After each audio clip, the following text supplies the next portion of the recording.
to none other than Virat Kohli.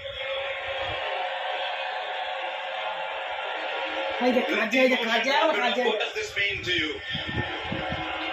Well, this was my last T20 World Cup.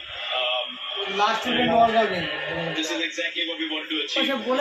This is an amazing game. I was telling Rohit today when we went out to bat, I was like, what do you feel like you can't get around? And then you come out and then things happen. God is great. Gratitude. I'm just really grateful I was able to get the job done for the team. It was a different Virat Kohli we saw today. The Virat Kohli we've seen all these years. What did that change in you? Well, just the occasion. It was now or never kind of a situation. I knew this is my last T20 game playing for India. So I wanted to go for it. This was